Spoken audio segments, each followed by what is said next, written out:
Got her. We about to break through.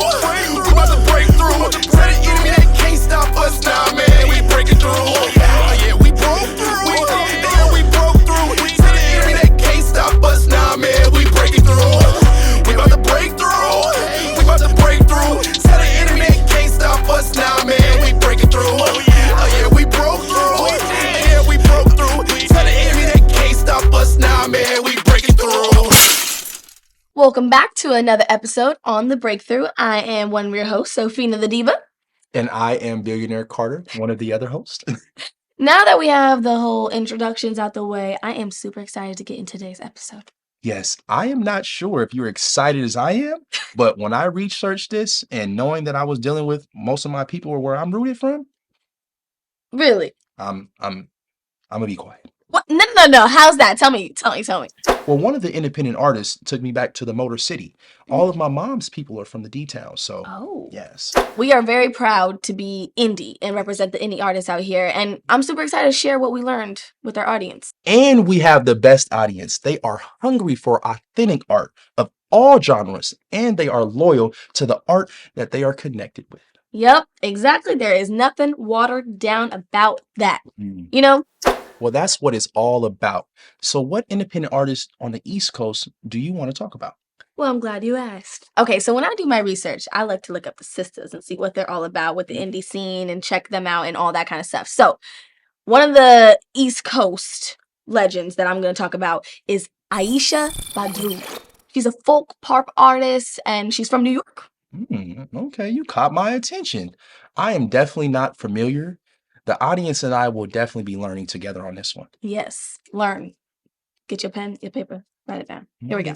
I am a real fan of her. She is a singer, songwriter, and she got me with her song called Road to Self. Hey, just even the sound of that sounds deep. It does. Okay. It does, doesn't it? It is deep, okay? Check out the lyrics. Okay, the lyrics is, the only way out is the road to yourself. Only you can walk it. Nobody else. Wait. The only way out is the road to yourself, and only you can walk it? I'm done. She dropped some heat on that. That's some heat. Okay. Right? I know. I was stuck too. I had to hear that one more time. But it's just real deep. You know, sometimes with, me as an artist as well too, and how I write, people are going to have to rewind what I say to go back in and listen to what actually I'm saying because there's a deeper meaning to it. Right. And the message is so deep. You just got to really, really tune into that. Yes. That's for sure. Yeah, that was deep. Exactly. And she didn't take the easy road. Not at all. Okay. In gaining the popularity and stuff like that. She didn't have a full ride scholarship, even though she went to music school and did that whole shebang. She had to work for her money, record her music, and do that whole thing. Because all artists have their own road that they've paved, Yes. And hers was her own road with like a twist. Don't I know it? It is not easy, but it is worth it at the end for sure, Sophina. Definitely worth it. Yeah. Okay. But there is an independent artist from my people's hometown that I want to showcase right now. His name is Quentin Harris from Detroit. I am just hearing about him, but he has been around. He came from a musical family and he studied music as well too. It shows up in his music he has produced. It's not your typical house music. He takes you from so many different genres within the mixes that he has. He definitely has taken house music to a different level for sure. Okay. I'm convinced. I'm usually not like a house, lover, but that sounds like different genres into one. Yeah. I'm going to have to check it out. Hey, and when you're an artist and you are creative, you're able to create what you want to create, and that's a great thing about being an independent artist as well, too. Yeah. You don't have to be subjective to what the labels want you to do. Oh, yeah. And you don't get to work as a session artist with Aretha Franklin just because you're on the ones and twos. Okay, speaking of the queen, though, I have another queen that I want to share with the audience. Musina. Hold up. Did you say Musina? Yes. She definitely wants to make sure we get her name right. As do I all the time. So I feel her on that. Okay. Musina. Her name means doer of good deeds. Ooh. I know a little bit about names. Yes, you do, because your birth name has a great meaning. It does. It does. Shout out to my parents. Thank you. Okay, my bad. I digress. Who is Musina besides the doer of good deeds? Yes. Okay. So Musina has been creating music since 2007, and she creates her own music. She actually, it's funny. She states in like all her social media and stuff like that it's actually sometimes really hard for her to promote herself because she doesn't know who to ask for help. Which I feel that on as well. You know, that is something I had to learn, but now I have a great team. Ooh, yes. Teamwork. But yeah, no, team is really important. It's, but she's done some really great collaborations with Common and the Foreign Exchange, and she also toured with The Weeknd. Okay, Musina. She was actually nominated for a Grammy in 2010. A Grammy? With her song Daykeeper. That was, something that she featured with the Foreign Exchange. Okay. I am floored that there are so many amazing artists that we have not really heard of. Yeah, exactly. That's why this show is super important. Don't forget to support these artists Yes. by purchasing their music. And if they are performing live, go ahead and get your tickets. If they're in your hometown, or whatever, or go travel. Go see them. Support. We need it. Support them. Check them out. All right, we're going to hit the streets. Let's break through. We out.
We are outside the Marcus Bookstore, which is the oldest highly melanated bookstore out in America to this day.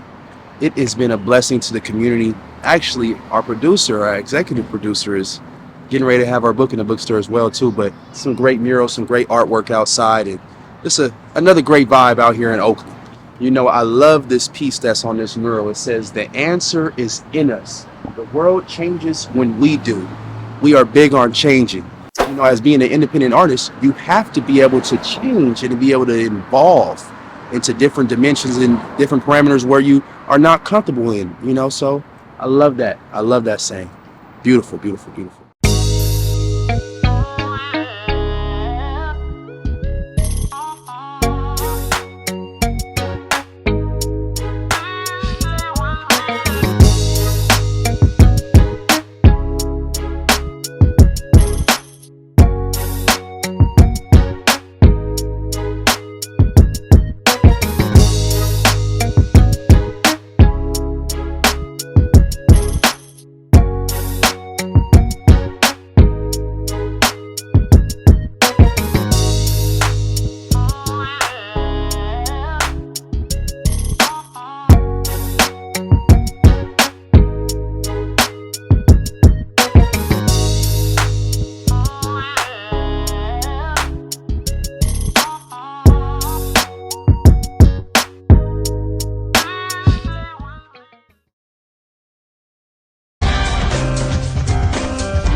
Keisha of OG Charter and Tours.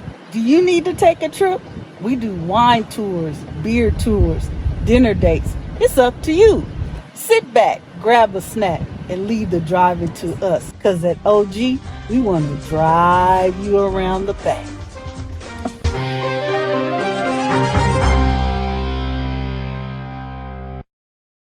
Welcome to the Breakthrough In-Depth Interview.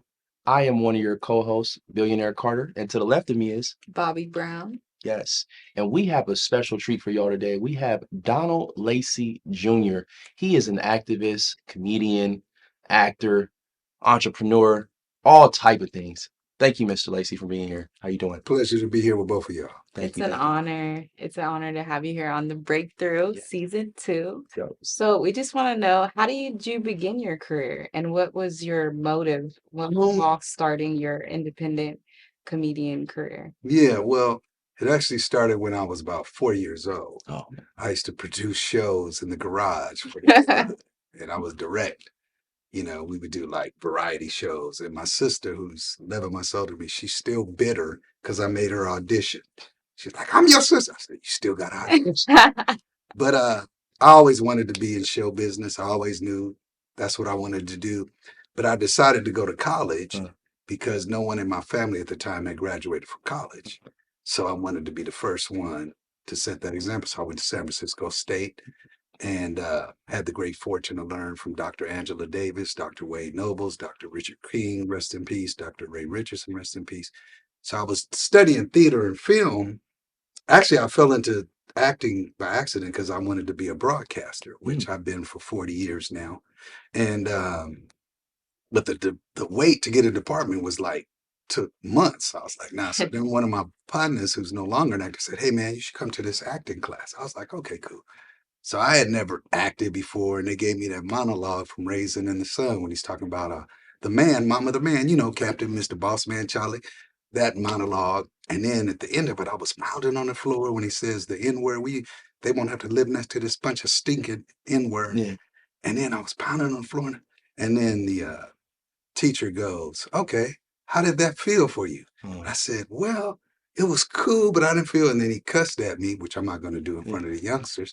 But he said, nobody gives a how you feel. We paid $200, act. I was like, wow, so that's what to get down there. So flash forward, my first professional play where I got a whopping $10 check a show. I thought you could, my daddy was like, you's a fool. $10, get out of here with that. But I was like, I got a check for $10. But That stretched so right way back back in then. '83, before y'all was born, right? Yeah, that's before. And on the way to the show, I got in Oakland. I was loading my car because I was DJing the after party, and a dude came up behind me, put a gun in my head, said, and took all my stuff. And as I was driving to the theater, I was late getting there, and I thought about what he told me. Nobody cares. And that was probably one of my most rewarding experiences because I was so traumatized, but I was so focused on I got to do this character, do. And then I fell in love with it since then. Lucky enough to be in it still today. Man, that's a blessing. That's a blessing. How has the Bay supported your gifts as far as being a comedic, actor and radio personality? How is the Bay given, you your opportunities and helped you along the way? In the words of the late great Little Richard, ain't nobody ever gave me nothing. I'm just kidding. Now the Bay has been, Oakland is, my home where I grew up, right? Everything I am came out of Oakland. The town. So but it's funny, you don't really, I forget who told me this, one of my mentors, you don't really get the rep until you move out of town. So I moved to LA in 1992, the day the Rodney King rebellion jumped off, right? After the cops got off. And y'all see the way I look, folks wasn't sure I was black. I was dancing down the street, letting them know that, hey, you ain't jacking me, baby.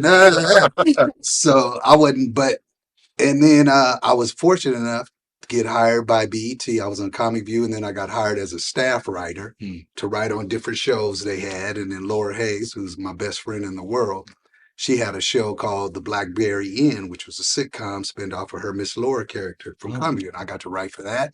And then she hired me to be acting coach for her on Martin, where she played Cole's mama. And I got to be on that set. And it's really like, I always tell the young, because I always mentor a lot of young actors and comedians. I always tell them, your rep is everything. So always show up early. One time ain't good enough. I was late today, but I got an excuse. They turned my water off. It was an earthquake. My woman left me. I'm kidding. But you know, and then always be professional. Always be prepared. Don't come up looking at your lines. No, man. When you get that script, and this again from some of my teachers, right? I know everybody's lines almost. Not to rote, but I know mine to rote, but I know because I always tell young actors I detest, you know, because I mentor young actors and I don't charge. Grown folks, you know you gotta pay. But young folk, I don't charge, right? Because I always tell them, like this beautiful young sister here, she's off the charts with her talent. I really want to help and put her in the right places where her brilliance can shine. I always tell them, all I want from y'all is to win. That's all I want. I don't need your money. I'm doing fine. But I always tell them, don't look at a script and say, my character. No, know the whole story. Before I even look at my character, I read the play 5 times. I want to know the whole story because it's like a jigsaw puzzle. Your piece ain't going to fit if you don't know what the whole puzzle looks like, right? So that's what I always tell them. And then be prepared and do your homework and show up on time and be ready to go and be a nice person. I love it. Don't nobody want to work with a jerk. I love Right. it. So I try, You're right, Donald. especially when I'm directing young actors. And I probably directed more stuff than I've actually acted in. It's pretty close. But I always hire one person that never acted before, right? Because I want to, if they have the passion and the gift and they want to do it, I want that first experience to be so good that they want to stay in the game. And I always tell young actors, this is a lifetime commitment. Yeah. If you ain't ready to go through them ups and downs, some years I made hella money. Some years I didn't make so much. It's going to be like that. Yeah. If you ain't ready to deal with the ups and the downs and commit yourself to a lifetime, I always tell them, get out now. And do yourself a favor. And that's what brings us to, you know, our next question. How important is it to be independent? Man, that's a great question. I never been that actor be sitting by the phone. They going to call me. They going to call me. I know it's going to ring. Hello, you owe $50. Oops, that ain't the right call. So I started early. In fact, it started in college at San Francisco State. Go Gators. The theater department was straight up racist. I don't know how else to say it. We called it apartheid South Africa because apartheid was, so the only parts we was getting was maids, butlers, and all that. In fact, the only time I've ever been, and I'm not ashamed to say this, unprofessional, was in the student play where they cast me as a butler. Y'all should have seen me. I was all out of character. I was walking up, putting the tray of tea down, and looking mugging like, ah. And don't do that, young actors, but I didn't give up, you know what, right? So we just started Black Students for Artistic Awareness. We started producing our own stuff. We did a play that I wrote called The Loudest Scream You'll Never Hear, which was based on the late, great Dick Gregory's research on the Atlanta child murders. Wayne Williams didn't do it. Let me just say that to the camera. But anyway, where they had 204 unsolved murders of Black men in Atlanta, Georgia. Guess what's in Atlanta? The CDC. You're right. So what Dick Gregory found out, the young Black males, their white blood cells was the best to synthesize a cancer cell retardant drug called interferon. And they was experimenting on these kids. But that never came out. And they trumped it up with Wayne Williams and the whole thing. In fact, show you how God works.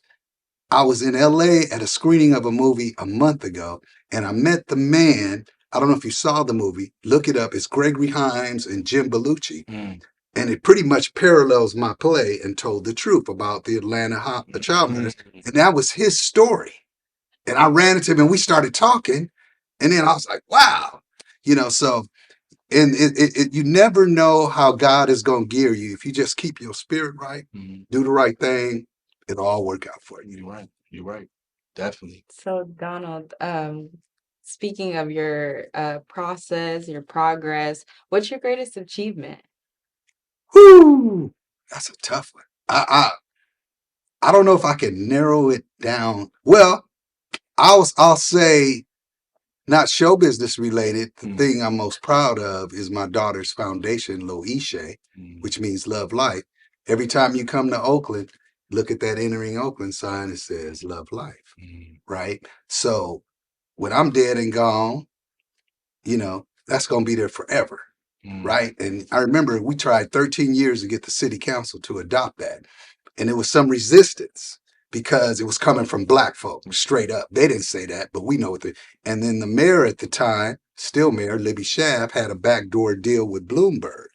Larry Reed's council member pulled the covers off when we had about 500 people in City Hall when the day of the vote. And he read the email she sent him, trying to tell him not to vote yes. But as God would have it, 5-3 vote, we win. Yes. Had he voted no, she would have had to break the tie. So I'm proud of the fact that when I leave this earth, and not only that, the Love Life Foundation, like I'm so proud of you young people, because my thing is this, most of the young people I've been blessed to work with over 25 years now, this is our 25th year anniversary, is like y'all. 95 to 98% of the young people is like y'all. But the unfortunate thing is the other 2% that's out here doing murder and mayhem, they get all the publicity. So the news media wants to think that all black youth is about jacking, bipping, whatever you want to call it, murdering. But no, the majority of them is like y'all, right? Doing positive stuff, trying to build a career, doing this, doing that, but we never hear about them. So what we do is focus on the young people like y'all, say, nah, it ain't about all this murder and mayhem. In fact, I always tell the young people, man, I wish I could take y'all in a time capsule and show you the Oakland I grew up in. We would drive around looking for cars, roll down the middle, we hear music. We would go in the house party. We didn't know whose house it was. And they let us in. And nobody ever got killed. Stop. Now, it might be some of this, but we was even gentlemen about that. If somebody stepped on your gators, you'd be like, hey, partner, let's step outside and handle this. You handle it, everybody live, and that's the difference. So y'all ain't really no different than us. It's the circumstances that the society has created that you have to live in. I love that. So how will you know that you have broke through? Man, it's again, sometimes I don't. Here's the thing I'll say about that. I never really got in the business, and sometimes I'm always reminded that more people know who I am than I realize, and I'm reminded of that every day. But I never got in it for, I got to get a sitcom deal. I got in it for how can I be better, and I've worked with, and I'm not name dropping, I'm just saying, I've had the great fortune to work with some brilliant people, from Jamie Foxx to Eddie Murphy to Francis Ford Coppola. Francis Ford Coppola, I was in that movie Jack, and I did make the final cut. You'll still see me in there. But I was an extra, or what they call background. And this is one of the first sets I've been on. So the first day, there was some other cats there, and they was all trying to get at the girls. But I was watching him. I mean, this man made The Godfather.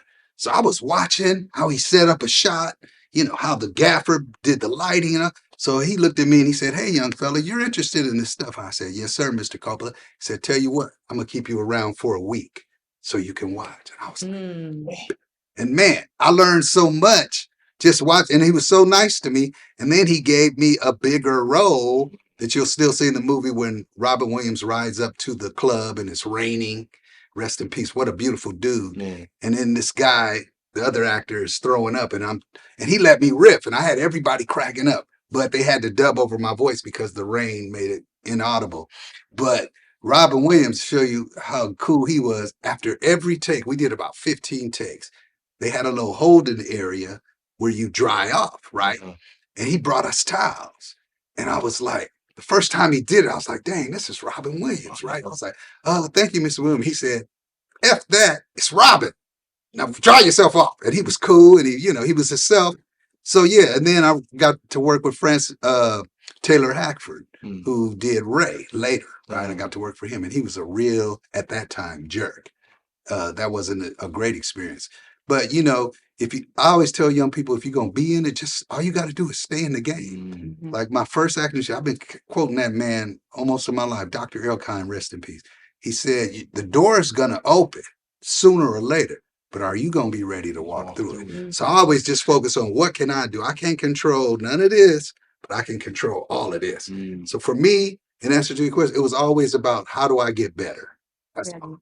And I love how you set your energy and intention to get better, and it opened doors, opened opportunities. Absolutely. Definitely. And you saying that to just stick with it and staying involved with it no matter what. And that's what us independent artists, we have to do. We got to stick with it no matter what, because we will eventually break through. Absolutely. Definitely right. I just got one question for you. How Go. did I get that billionaire nickname? I said, I, I'm feeling that, and you man. and you I'm want to feeling, and that's intentional. I man, feel you on it is intentional because the Most High, he brought it, and he gave me an epiphany. He was like, how much money would it take to take care of everybody in the world? And I was like, 100 million a month, which equals 1.2 billion a year. And I was like, man, that'd be a kind of nice, hard, name. How would you, spell that? And I'd be like, okay, well, I don't believe in taking two L's, so it's only spelled one L. Huh, And one of my phrases is only way is up, and only thing that's up is air. So it's not the AIRE, it's just AIR. huh. So it's just because that's the continue. We're all continue elevating. It's only air up there. So, and it was a purpose because I want people to say, "Oh, you're BilionAir Carter," because I am a billionaire. There you go. Because so there you are. That And you purpose. manifesting that as we speak. Yes. Kudos for that, man. That's Thank you. beautiful. Thank you. And once again, we just want to say thank you, Mr. Donald Lacy Jr., for being here on our show, The Breakthrough, in our in-depth interview. You have been a wonderful joy, a wonderful energy for us, and the wisdom and the knowledge that you have brought, we really appreciate you. Once again, I am one of your co-hosts, BilionAir Carter, with The Breakthrough Season 2. And to the left of me, I have Bobbi Brown. Yes. Let's And get it. until then, Breakthrough.